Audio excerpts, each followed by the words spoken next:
I am, especially later in my career, very unafraid of turning off the wrong people in order to activate and engage the people that I want to. And that's worked out. Welcome to Relationship Capitalists, where super connectors share how they build trust, create value, and thrive when AI changes everything.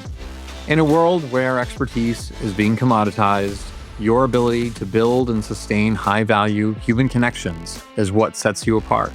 I'm your host, Jason Masciarelli. Let's dive in.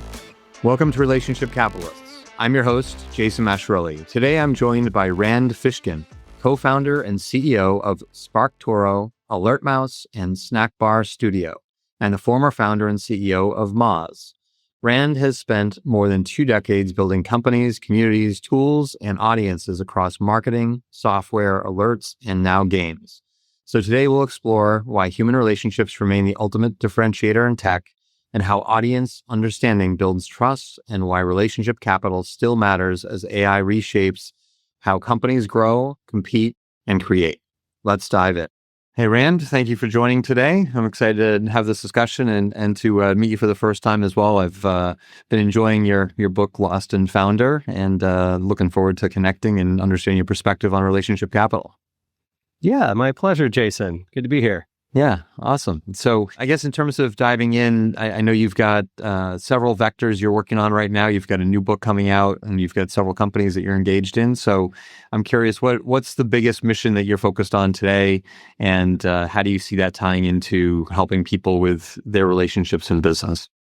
Yeah, today, let's see, both SparkToro and AlertMouse are both working on sort of some in-product marketing stuff. So that's been top of mind for me. Basically, how do we help people get more value from the product that they might be missing, and designing sort of the emails and messaging and flow and content and all that kind of stuff, which in-app product marketing is not my area of specialty in marketing. So I'm really trying to learn, trying to do my best. If you look back, because I think often people talk about, and you talk about this a little bit in your book, is you see all the stories about startups and the techniques and the hacks and all these things. But I think the one thing that gets missed is there were a couple of critical inflection points in relationships and people's skills around relationships that really helped them get through a challenging time, raise funding that they needed to.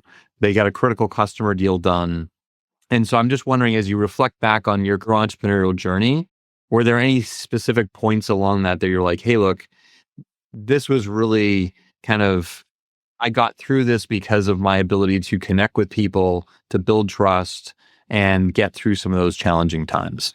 I have some great stories about burning bridges. Sure. Yeah. Yeah. And we could definitely get into those. I really, really burned the bridges of my relationships with my former investors. And Jason, interestingly, nearly the entire American venture capital market. So I don't know, you probably have not gotten to this point in Lost and Founder, but when you get to the chapter, you will recognize, you'll be like, oh, I can see why this happened. I got a call from, he's with one of the big SaaS, funding firms down in the Valley, Silicon Valley. And I think the call was about something else, but he was like, hey man, I read your book. It was really good, but you realize you're never going to raise money again. Like you have burned yourself with this. And to which I replied, yeah, that was the point. I'm not in the business of attempting to make friends or build relationships with the people whose values and ethics I don't share. And I'm very much in the business of trying to build relationships, sort of a one-to-many, with people who resonate with the ideals and ideas that I do share. So I think maybe one of the weirdest things I would say about this overarching question of how does Rand build relationships is I am, especially later in my career, very unafraid of turning off the wrong people in order to activate and engage the people that I want to. And that's worked out, right? So Snackbar Studio, SparkToro, and AlertMouse are all funded very differently from Moz, right? They're all not entirely bootstrapped, but they raised money from independent investors, like people like you and I, putting in, 10 grand, 20, maybe 50 or 100. And that is all relationship driven. Oh yeah. I mean, that's the highest level of trust. Exactly. The highest level of trust, right? These are many people in my and Geraldine's network, especially when they put money into Snackbar Studio, that was the first check they had ever written to a private investment, which is, like what could be more meaningful? Like what could say more? Granted, huge obligation. Like we really need to do a good job. Right. Yeah, absolutely. And you've been able to build teams around each of those organizations. Are they different teams that you've got working? They're distinctly separate companies, right? SparkToro is only 3 of us, and AlertMouse is also only 3. So tiny little companies, independently funded. The goal is basically to do what SparkToro did, which is, raise enough money to reach profitability and then pay everyone back their initial sum and then pay dividends. Wow. Yeah, very, very unique model, right? Like we're not trying to be a $1 billion company. We're sort of how in the public stock market, there's like growth stocks and dividend stocks. But in startup world, in our world, there's no dividend stock. And that's what we want to be. Yeah. No, I love it. I love it. That's similar to kind of what I'm trying to build. And my youngest son is just starting his own business. And he's like, I'm not going to raise funding. I want to start this as a profitable business from the beginning. And I think in that case, you have to have a close-knit group of people who support you and trust you. And then you also have, family members that need to trust you, right? And then a tight team that, is like, okay, we're going to go to war together, right? And we're going to go make this thing work. One of the weirdest pieces of advice, weirdest pieces of me not taking other people's advice is, a lot of folks in our world are allergic to and really recommend against working with friends. And I exclusively work with friends. It's just people I know, like, and trust. And granted, I hire people who I did not previously know, but I hire the kinds of people who I would want to be friends with, right? And then I know this is weird too, but generally speaking, prioritize the friendship over the business. Interesting. Is that a conscious thought, or is that something that you've just kind of struck on? No, very, very consciously done. I had a very painful experience with my first startup and with Moz and like raising 30 million in venture and all that kind of stuff, and lost a lot of friendships there, and just decided that is not a way I want to live life ever again. And I don't entirely see the point. It seems to me that there's no reason to have to do that. This employee, whatever, is sort of underperforming. They're having a rough time.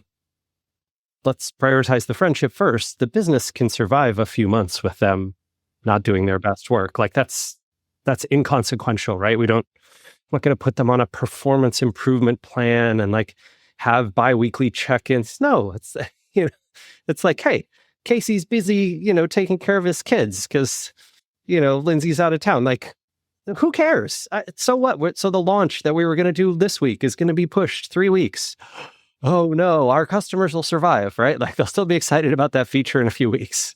Yeah. It just doesn't. And you probably get the best out of people that way because they're now intrinsically motivated, right? They feel like they're being treated as an adult and they want to bring their best work, and they're going to be loyal as well. So you talked about in your book about transparency. Like that's a section I went through this morning, and based on your experience, right, of kind of getting that situation where there were some things that were hidden that weren't known, and then really getting to a place that said, look, hey, I need to be transparent with employees, investors, and so on. And so I thought that was really powerful because it's something that's hard for people to do, especially people I think that are entrepreneurs running a business and they've got constituents, because they want to tell a story, right? And they want the story to be good, right? How have you seen that has made a difference in your career since that story in terms of being a foundation for trust and kind of building companies since then? Yeah, I mean, I think in a big way, it's actually part of how the positives, whatever you want to call it, the friendship, but also the just trusting relationship between everybody on the team exists, right? So, at SparkToro, Amanda and Casey and I and Christy all have access to our sort of profit well and our dashboard of metrics. So anytime anyone wants, they can just go see how did it go last week? Was that launch successful? Ooh, it didn't look as good as we were hoping. Gosh, like June was a really good month. What happened? Why was April so down? That kind of thing. Like it's all right there. And I think that helps build a lot of credibility when what we decide to do, right? If I say to Casey, like, hey, I really want to prioritize this because of these numbers, he knows that those numbers are real and that they exist. And well, he built it. So, maybe, for example, and if there's a challenge or a problem, you're all in the same boat in terms of going and solving it, right? And similarly, right, if I were to, hopefully I wouldn't do this, but if I were to start feeling anxiety for no reason and pushing the team to do something that seems antithetical to our previous behaviors, Amanda and Casey would be able to call me out on it, right? They'd say like, dude, why are you losing your mind? Everything's fine, right? Like, that kind of thing. I just actually had this experience, Jason, with Snackbar Studio. So we're hiring for another artist on the team, and our art director, Francesco, also Italian. I assume like yourself, Masciarelli.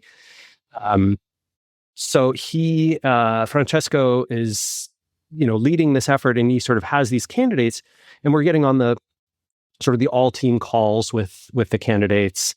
And it was really great. This woman who we were considering for the role asked at the end of it, like, hey, can you tell me about the studio's sort of short and long-term prospects? Like, I recognize you're a small indie game studio. When I join, what should I expect? Is this a 6-month contract? Is it 18 months? Is it just until the game's released? What happens after the game's released? All that kind of stuff. Definitely my favorite question, right? It shows that the candidate is thinking about the future and not just, someone who kind of just does the work and then they're done with their day. And I love that. I love that care. And I walked her through sort of exactly our plan. This is when we're going to launch. This is how well the game has to do at early access in order for us to keep everybody else aboard, or, when do we have to choose whether we're going back down to just the 5 founders? And it was great conversation. And I actually took that from her. And then when I talked to the other candidates at the end of the call, just made them aware as well.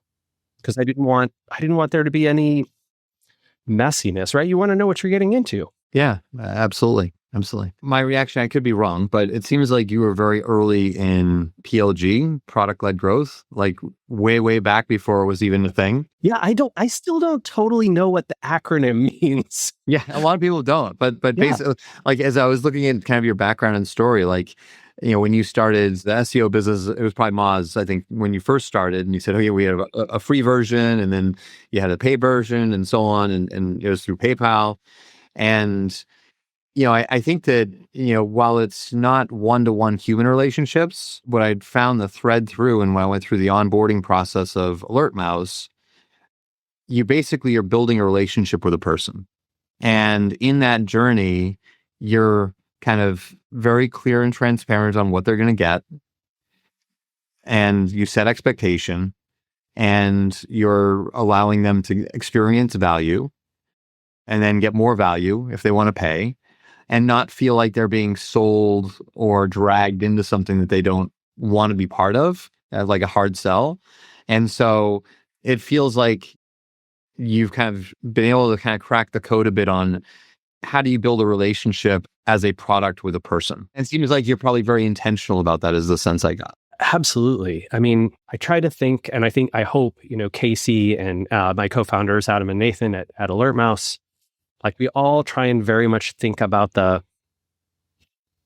both product as marketing and also product as a relationship, right? Because this is something that we hope is going to be useful and valuable to you. And even if it's not, we hope that you'll recognize what its value is. And if somebody in the future comes to you and says like, hey, Jason, I'm having a real problem with finding like good testimonials to put on my site. And you'd be like, dude, you should be using AlertMouse. Like it'll track all the mentions of you. And if any press comes out that's really positive, you can just put that into your testimonials folder and like use it on your website, right?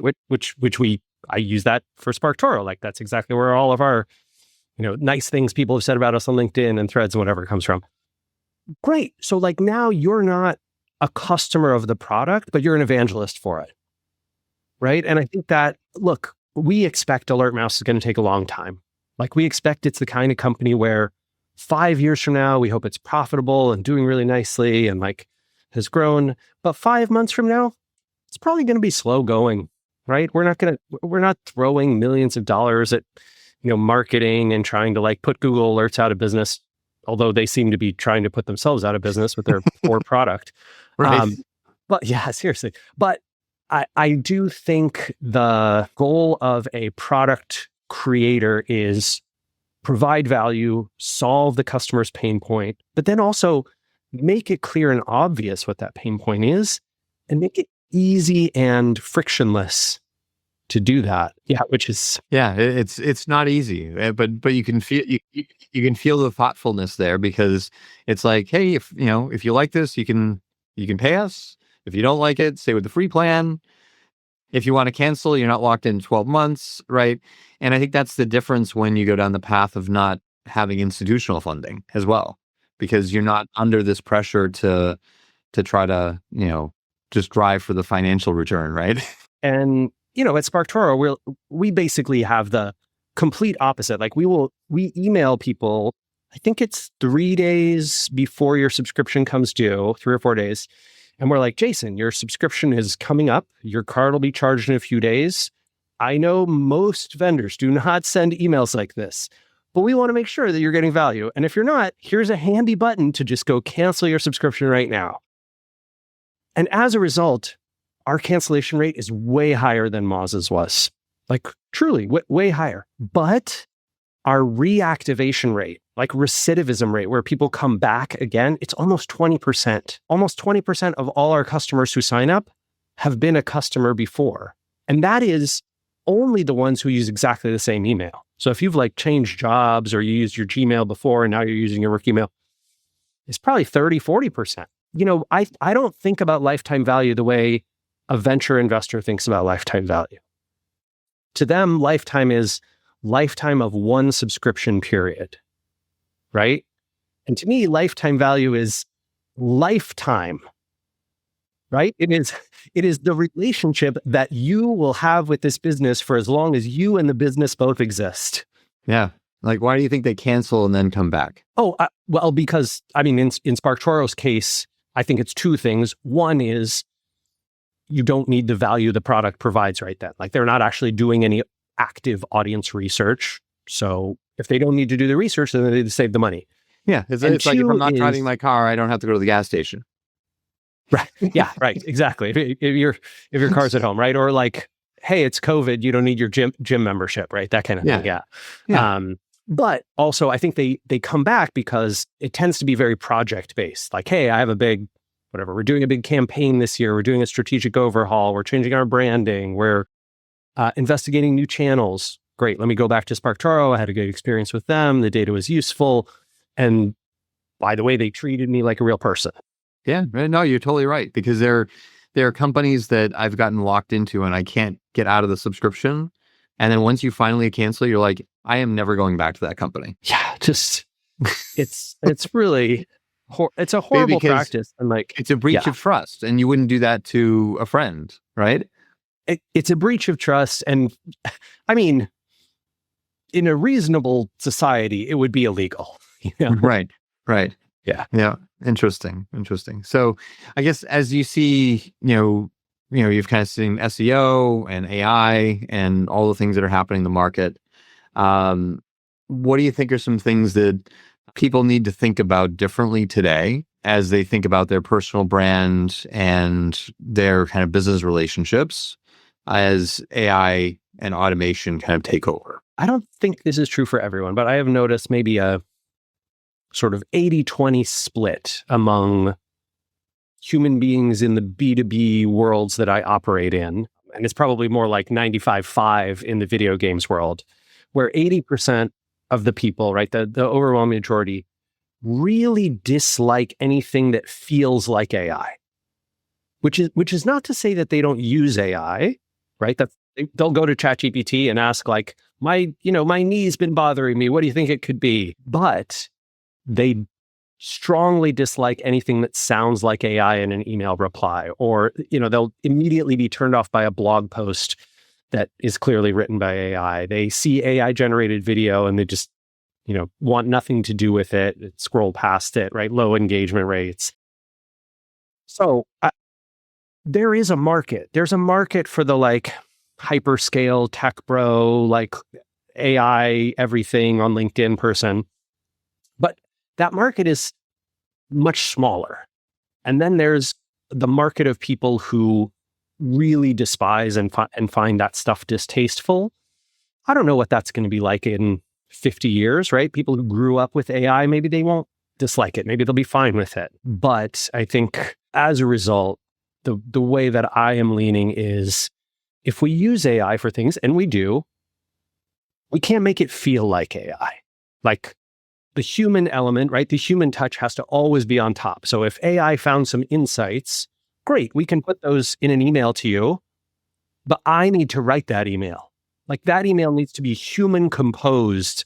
The subject line and the first few sentences and the like sign off, that has to come from me. And then sure, it can have a list of insights that were AI generated. That can be useful. The same thing is true sort of inside SparkToro's product. We use AI for some things, processing some kinds of data and like making stuff insightful. But then when it comes to the presentation layer, have you ever seen what AI tries to design a website as, or like an app? It's just, and this is true for all of it, it's so vanilla, right? Like it is so lacking in a perspective. It is so blasé and beige, sometimes literally standardized. We never want our apps to feel that way. Like you signed up for AlertMouse, right? So you saw a bunch of cheesy puns about, mice and like, oh, this is unbelievably good. Or like, you Gouda get it, like no AI would ever write that crap, right? We write it that way because we don't want to be associated with AI. Like we want that human touch on top of it, even though there's, machine learning under the hood. I find the AI world like quite odd in its impact on SaaS. I don't know if you notice this too, but like, I think it's deeply strange that so many businesses describe themselves as AI first or AI forward or built for the AI world or powered by AI. To me, it's like going back to 2008 and saying like, we're powered by JavaScript. Who frickin' cares what you're powered by? Just, do you solve the problem that I am having? I don't care whether you use this kind of, software tech under the hood or not. Yeah, no, it's an interesting perspective. I think what you said earlier in terms of when people are interacting with ChatGPT or an AI product, they're in that context and they're using the tool as a tool. But then when they're showing up in a experience that should be a human experience, and somebody's trying to make it feel like a human experience, but it's actually AI, that's where the dissonance happens. Yeah, it's just, it's deeply weird. I think about this too. I think there's a part of human psychology that says, hey, I'm familiar with AI. Like I've used ChatGPT or Claude or Google's Gemini, right? AI mode. Why am I paying you for a product if your product just seems like a layer on top of this other thing? That's not why anyone buys from you, right? It would be like, I don't know, In-N-Out Burger repackaging a McDonald's hamburger. If I wanted this, I would go there, right? I want your thing. Right. Yeah. Yeah, exactly. That's interesting. So I think, as you look at, if you had like a founder or marketer, that came to you for advice and they were trying to think of like something that they could do each day or each week that's going to help them improve their personal brand or their relationship capital, what would be a couple of those things that you'd recommend? Yeah. So I think this is very dependent on the type of business that you're running and very dependent on your sort of marketing and sales goals. So as an example, let's say you have quite a high priced software product that is, or physical product that's really right for about 10,000 businesses around the world, right? And that's your global market. Now that market could be in the hundreds of billions, right? Because those companies have lots of money, but it's only a handful of these folks. Well, I would not tell you to do a bunch of personal branding on, LinkedIn and Instagram and start your YouTube channel and start up your podcast and like write a book and, all those sort of personal branding types of tips that you might get from a Gary Vaynerchuk or something. Instead, I would say that the brand that you need to build is around insightfully recognizing the pain points that your exact customer inside those 10,000 businesses is experiencing. Get to know a handful of them quite well, hopefully on a personal level, right? That could be through conferences and events. It could be through cold email and an initial call, right? To just say like, hey, I'm building something here. Would you be willing to take like 30 minutes and I'll send you a Starbucks gift card or an Amazon gift card or whatever it is. And then finding a few people who really resonate with you. This is exactly what I did at the start of SparkToro. I spent the first year of the company while Casey was building the product, while my first 3 months was raising money.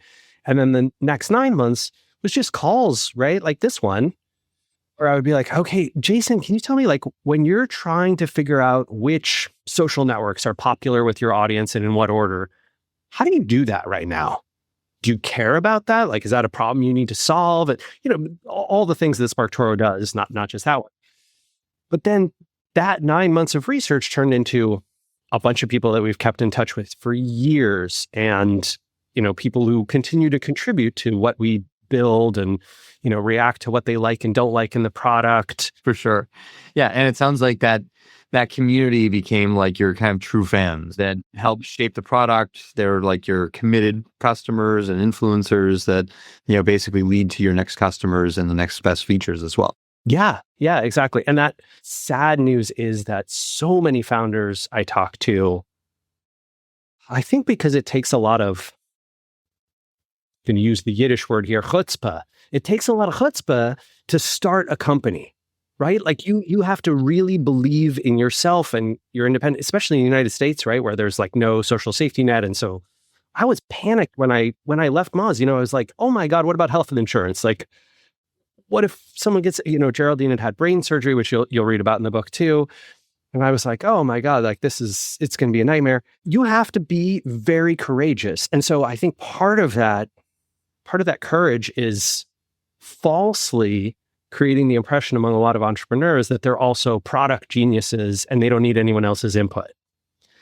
And those two things are unfortunately correlated. And my recommendation would be like, just don't trust yourself that much, right? You can start a company. Absolutely you can. And I want more people to start more companies just like you do, right? I think that's a beautiful thing. But empathy for your audience and for your customers and recognition that you can't and shouldn't do it all yourself and that your genius idea is probably not that genius. And as soon as it hits the market, you're going to find out, right? So find out before you build it. Go figure out what your market wants before you build it. That's great advice. So as you kind of look at, again, your career track as an entrepreneur, were there one or two relationships that changed the trajectory of your life or your business outcomes?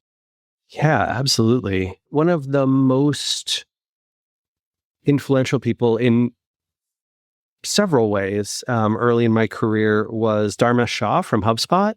So he and I and my wife Geraldine and his wife Kirsten, like we used to like hang out a lot. Like we just, whenever we flew through Boston, we'd hang out with them. They'd come to Seattle. He spoke at a few of the conferences that I put together. our companies were sort of in similar spaces. Moz was in SEO, of course, and HubSpot was in this like inbound marketing CRM world. And Dharmesh offered to buy Moz at one point, right? They were going to buy the company. I think that was 2011, which Jason, I really should have taken that deal. Oh my goodness. Can you even imagine what the stock would have been worth? Oh boy. I don't want to think about it. Let's don't do the math. It's really depressing. In the moment we think we're making a good decision, but they're tough ones. Yeah. Oh my God. Just terrible. Yeah. Ugh. Anyway. But even though you said no, it seems like Dharmesh had a big impact. Big impact. He was so kind and supportive. He taught me a lesson which I have really taken to heart about just showing other people in my world, startup world, but also personal world, just incredible generosity. Like once you've had some success, which Dharmesh had some financial success prior to HubSpot with a previous company, he never let us pay for dinner. Never. Right? He made sure that if, I was doing anything with HubSpot, they were covering the bill for the hotel and the flights and like, just this unreasonable amount of kindness. And when, I don't want to spoil the end of Lost and Founder for you. When that book ended, this had not happened yet. And so the end of that book is a little less positive. But in 2021, Moz was sold. I had left the company and stepped off the board years before, but Moz was sold to a private equity company, and Geraldine and I still owned a big chunk of it.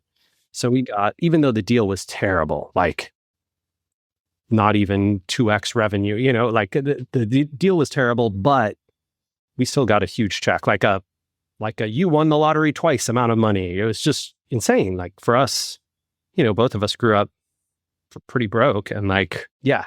Anyway, ever since then, following in Dharmesh's footsteps, I have just tried to spoil people in my world. It's like, who wants to go to college? You want to go to college? Great. Like, boom, here you go. Your kids need to go to college? We can take care of that too. Like, let's help let's help a bunch of people from Moz buy their first house, like whatever. It's been awesome. It really, yeah. So big positive influence in my life. Yeah, that's great. Do you stay in touch with him? Yeah, he's an investor in Snackbar. I think he's our largest investor by a few $1,000s. He was like, I want to be the biggest one. And I don't see him as much anymore. I think he, his world is just huge now. But yeah. No, but that's great that he became an investor in another business later for you. Yeah. That's fantastic. Yeah, and we still talk a couple times a year. Yeah. Yeah. Awesome. Well, thank you, Rand. This has been excellent, and appreciate you taking the time. For folks that want to, kind of engage with some of the things that you're doing, so what types of people would be best for each of your businesses, and how do you recommend they engage with all the different things that you've got going on? Sure. Well, if you're a fan of fighting exploding tomatoes and bringing the ingredients back to your 1960s hilltop Italian restaurant, I would recommend that you sign up for updates from Snackbar Studio, whose our first game is launching next year. If you need to track your brand or your product name or your book or your personal brand or your company's name on the web and get all the alerts that Google Alerts should be sending you, you can sign up for AlertMouse for free at alertmouse.com. And if you need audience research to know who's my audience, what are they doing on the web, who do they read, watch, follow, listen to, subscribe to, search for, talk about, you can check out SparkToro.com. I definitely will, as I'm getting started on my journey here. Fantastic. Thank you so much, Rand. Yeah, my pleasure. Thanks for having me, Jason. Yeah. And that was Rand Fishkin. Today's episode reminded us that even as AI transforms marketing, search, software, and content, the strongest advantage still comes from understanding people deeply and earning trust over time. Rand's journey from Moz to SparkToro, AlertMouse, and Snackbar Studio show that relationship capital is built through generosity, audience insight, transparency, and community. To help us grow this community, please take 30 seconds to follow, subscribe, and leave a review on Apple Podcasts. It's the best way to support the show. You can listen to us on Spotify, Apple, YouTube, or wherever you get podcasts. I'll see you in the next episode. Thank you. Thanks for listening to Relationship Capitalists. If today's conversation sparked something for you, the best way to invest in your own relationship capital is simple. Share this episode with one person in your network who needs to hear it. To learn more about how to build and scale your relationship capital through proven frameworks and simple daily actions, visit relationshipcapital.com. And if you haven't already, search for Relationship Capitalists on Apple Podcasts, Spotify, YouTube, or wherever you listen. And hit subscribe so you never miss an episode. Relationship Capitalists is produced by Fane, the B2B podcast agency that grows your business. I'm Jason Masciarelli. Thanks for being here.